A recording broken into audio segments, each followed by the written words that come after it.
There's a moment, right after someone disrespects you, when everything inside you tightens, your jaw, your chest, your pride. And in that moment, you're standing at a crossroads. One road leads to instant reaction, rage, sarcasm, silence that screams. The other, it leads to restraint, clarity, and self-respect. See, there's a difference between being patient and betraying yourself, between keeping the peace and abandoning your own. Stoicism doesn't teach you to be passive. It teaches you to be powerful without losing control. And if you're not careful, you'll hand your power over to someone who never deserved it.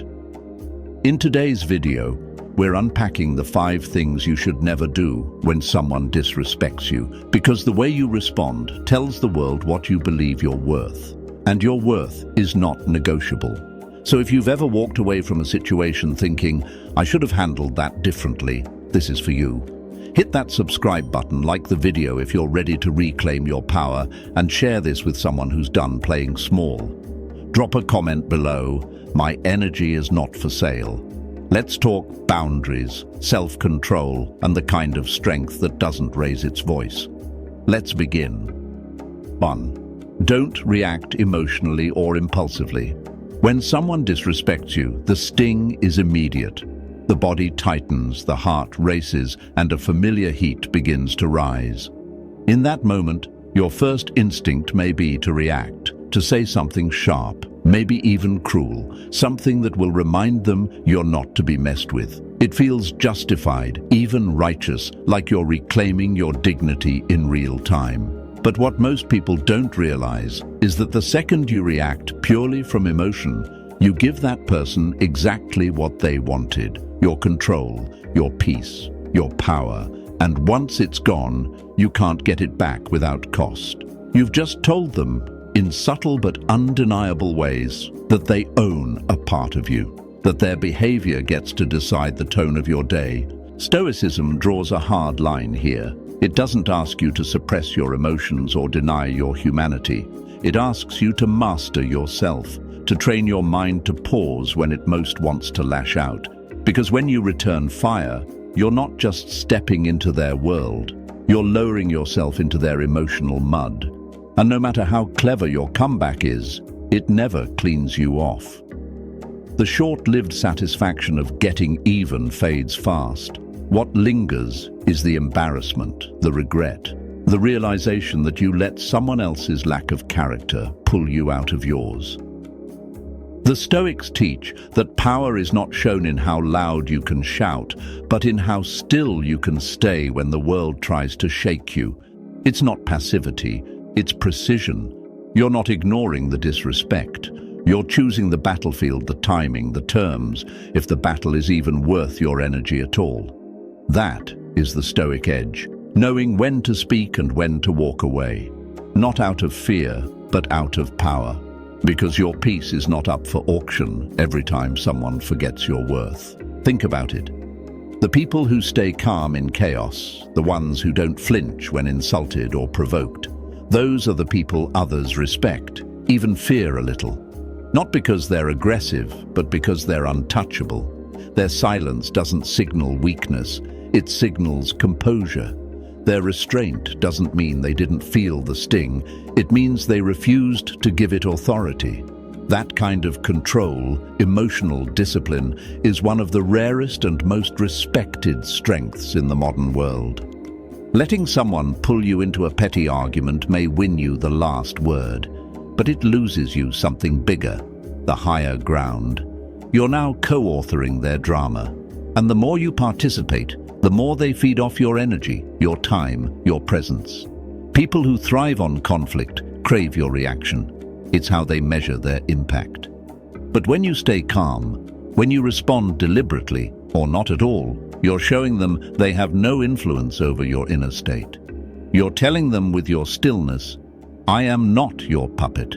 And this is the core of Stoicism. It's the refusal to be emotionally hijacked. You don't hand over the remote to your mood just because someone pressed a button. You decide what you'll feel, how long you'll feel it, and whether they even deserve a reaction. It's not about bottling things up. It's about being strategic with your energy. It's about choosing clarity over chaos, self-respect over ego, peace over pride. You can still set a boundary, you can still assert yourself, but do it from a place of control, not combustion. The goal isn't to humiliate them. The goal is to stay anchored in who you are, regardless of who they are. That's what true power looks like, because not every insult deserves a response. Not every provocation deserves your presence, and not every battle deserves to be fought just because it was offered.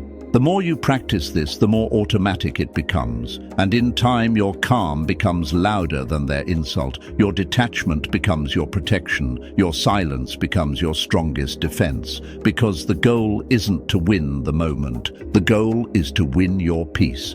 And sometimes, the most powerful thing you can do is nothing at all. But of course, that's just the first trap.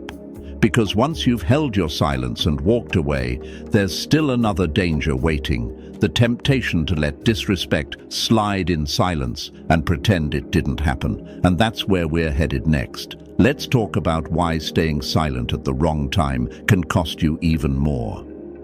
2. Don't ignore disrespect or let it slide. Disrespect doesn't always enter loudly.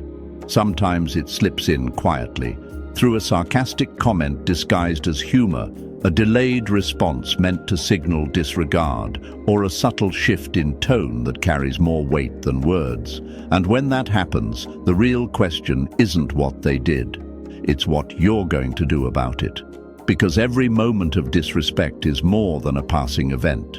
It's a test of your boundaries, your standards, and most importantly, your self-respect. The biggest mistake people make isn't being disrespected. It's letting it slide in the name of keeping the peace. But peace that comes at the cost of your dignity is not peace. It's quiet self-erasure. The Stoics were clear about this. You cannot control the actions of others, but you are fully responsible for what you permit. When you pretend something didn't bother you, not because you've truly processed it, but because you're afraid of being perceived as too sensitive or too much, you slowly shrink into someone you don't recognize. You bend to avoid conflict, not realizing that the very act of bending teaches others exactly how to treat you. And the more you let go unchecked, the more they push. Because people rarely cross boundaries by accident. They test waters first, lightly, subtly, just to see if you flinch. And if you don't, they move closer to the line, then past it, until you look around and realize there are no lines left at all. This erosion doesn't happen overnight. It's death by 1,000 small concessions. You tell yourself it's not worth the drama, not worth losing the relationship, not worth being misunderstood. So you let one comment slide, then another. You accept the cancelled plans, the dismissive attitude, the tone that implies you don't matter as much, and slowly your silence becomes a permission slip for their behavior. That's not strength. That's self-abandonment dressed up as diplomacy. What Stoicism teaches is this. Setting boundaries isn't about being combative. It's about being anchored. It's about knowing where you end and where someone else's behavior becomes unacceptable. You don't need to scream to be heard. You don't need a dramatic exit to prove a point. A quiet no, a decisive walk away, or even a simple refusal to engage again. That's enough. That's the Stoic response. You don't fight for validation. You move in a way that validates yourself. And when you do that consistently, people start to understand that your time, your energy, and your presence are not freely given. They are earned. This mindset flips everything. You stop measuring your strength by how much you can tolerate and start measuring it by how clearly you can draw the line. That clarity is uncomfortable at first, especially if you're used to putting others before yourself. But clarity is kindness to yourself and, ironically, to them, because people will only treat you as well as you require them to. And if you don't require much, don't be surprised when they offer even less. So the next time someone crosses the line, don't wait until it becomes a pattern. Don't tell yourself it's easier to stay quiet, because the longer you stay quiet, the louder the disrespect becomes. Speak with calm conviction. Remove yourself if needed. Let your actions communicate your standards without having to justify them. You don't owe anyone an explanation for choosing to honor yourself. You owe it to yourself to stop tolerating anything that chips away at your spirit. And when you do that, when you refuse to abandon yourself for the comfort of others, something powerful happens. The people who never respected you fall away. Not because you pushed them out, but because they can no longer thrive in a space where self-respect is non-negotiable. And the people who belong in your life, they rise, they recognize your clarity, they meet your energy, because respect, real respect, begins with the one you give yourself. But even when you've drawn the line, and even when you've walked away, there's still one more trap waiting. The temptation to seek closure or recognition from the very people who wounded you. And that pursuit, chasing validation from those who disrespected you, is the next silent mistake that keeps you stuck. Let's get into it. 3. Don't seek validation or closure from them. There's a hidden trap that most people walk into after being disrespected, and it's not the urge to retaliate or even the need to explain themselves. It's the quiet desperation to be seen, to be understood, to be validated by the very person who just devalued them. And it's a trap because it feels like healing, but it's really another form of self-abandonment. When someone crosses a line with you, whether they ignore your boundaries, humiliate you in front of others, or minimize your feelings, there's a part of you that wants to believe that if they could just understand how much it hurt, they'd change. That maybe if you explained it the right way, they'd finally see your worth, apologize, and everything would somehow feel complete. But it won't. Because the kind of person who disrespects you, knowing what they're doing, isn't confused. They're comfortable. And seeking closure from someone like that is like asking a thief to return what they stole, then expect them to guard your house tomorrow. It doesn't work like that.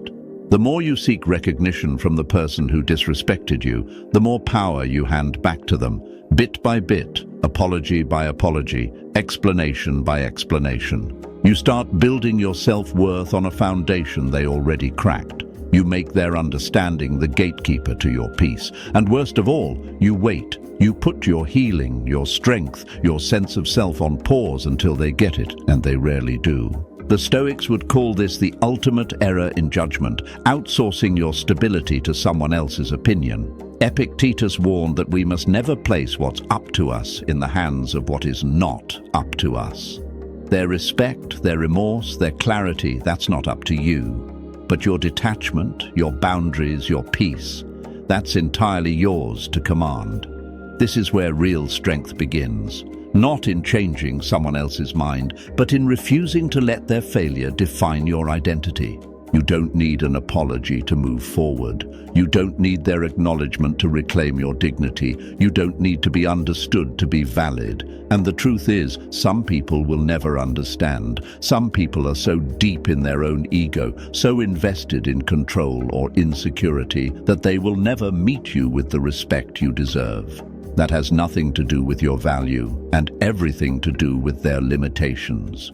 You might think that expressing your hurt will change something, that maybe if you open up and share what they did to you, they'll have a moment of clarity.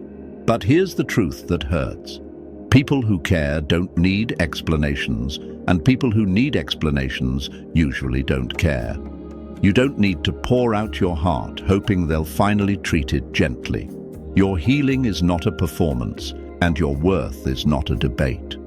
When you realize this, truly internalize it, you stop trying to teach people how to love you. You simply love yourself enough to walk away. This is the Stoic path. Not coldness, but clarity. You can still feel the sting, still acknowledge the hurt, and still refuse to beg for their validation. Because when you validate yourself, when you look in the mirror and know without question that you are enough, you become untouchable. You stop being someone waiting for closure, and you become someone who is closure. Your silence begins to say more than your explanations ever could. Your composure becomes the final word. And your peace? That becomes your revenge. And this shift isn't just for them. It reshapes everything. People feel it when you no longer seek their approval. They notice when you don't chase clarity or validation. Your energy changes. You stop orbiting around other people's recognition and start living from the center of your own.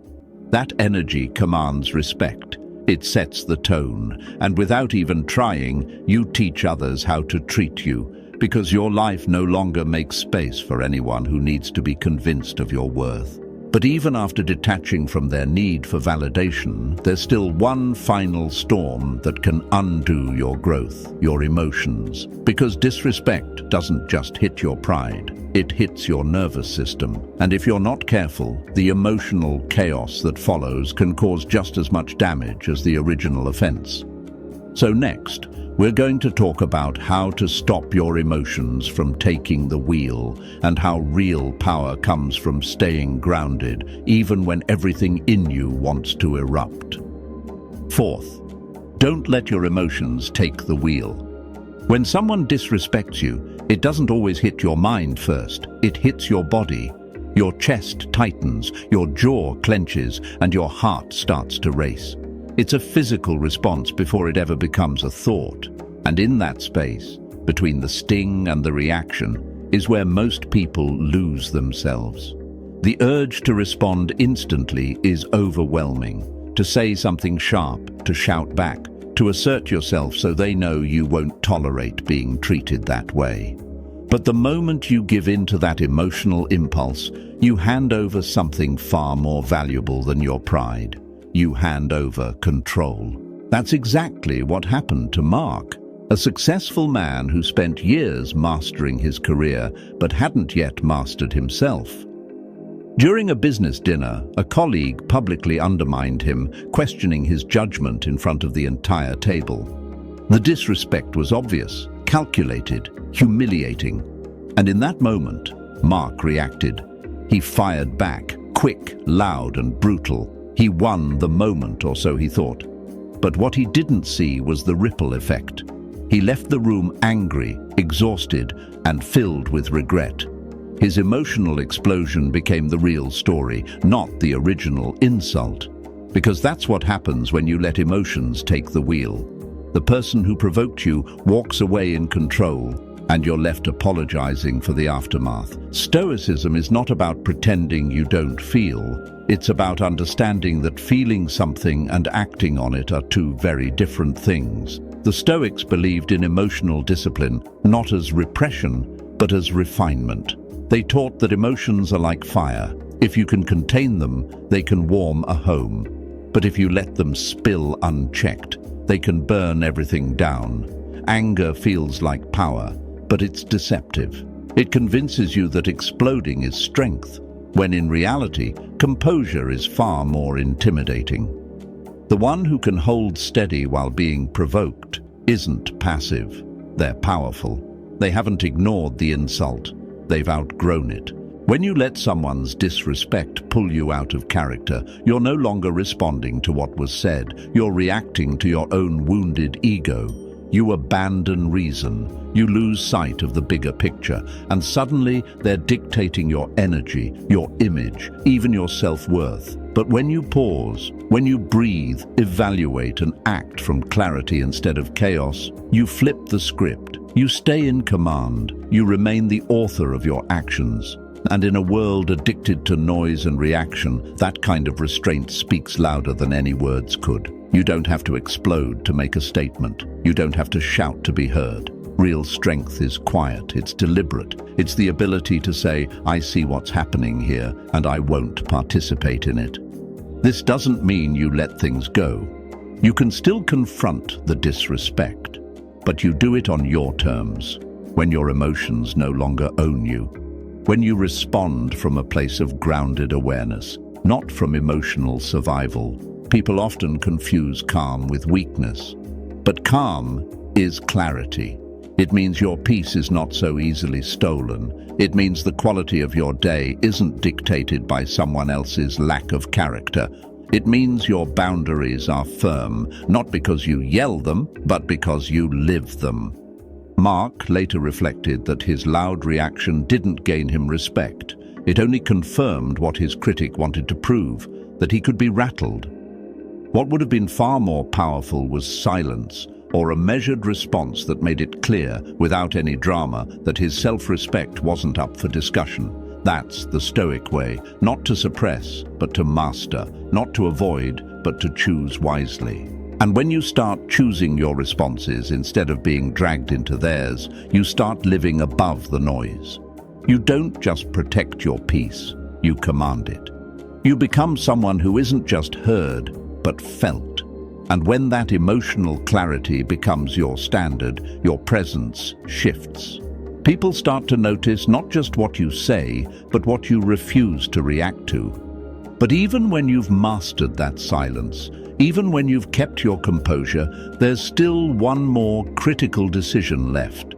And that's whether or not you use your voice when it matters most. Because while silence can be power, it can also become permission. And in the next section, we'll talk about the danger of staying quiet when the situation calls for clarity, and how the Stoic path teaches you when to speak, and how to do it without ever raising your voice. 5.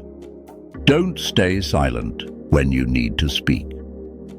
There are moments in life when silence feels like self-protection. When someone disrespects you, makes a dismissive remark in public, ignores your boundaries in private, or speaks to you in a way that cuts deeper than it should, you may convince yourself that staying quiet is the mature thing to do. You tell yourself you're keeping the peace, avoiding unnecessary drama, being the bigger person. But silence, when misused, becomes dangerous. Because silence, when delivered at the wrong time, doesn't look like strength. It looks like permission, and people take notes on what you let slide. That's what happened to Elise, a woman who prided herself on being composed, graceful, and understanding. At work, her manager began subtly excluding her from meetings, overlooking her contributions in favor of louder, less competent colleagues. The first time, she said nothing. The second time, she rationalized it. By the third time, she had trained everyone in the room to treat her absence like it was normal. Not because she wasn't capable, but because she never corrected the narrative. Her silence wasn't seen as professionalism, it was mistaken for acceptance. And by the time she decided to speak, the damage had already been done. Her voice had gone missing long before she noticed. This is what Stoicism warns us about. While the Stoics deeply valued inner calm and emotional control, they never confused peace with passivity. Marcus Aurelius didn't rule an empire by staying quiet in the face of injustice. Seneca didn't write his most piercing letters to flatter the egos of tyrants. True Stoicism teaches you that self-respect is not just internal, it must be made visible through action. That means when someone crosses a line, it's not enough to simply know your worth. You must show it. Silence in the face of disrespect sends a message, and unfortunately that message often says,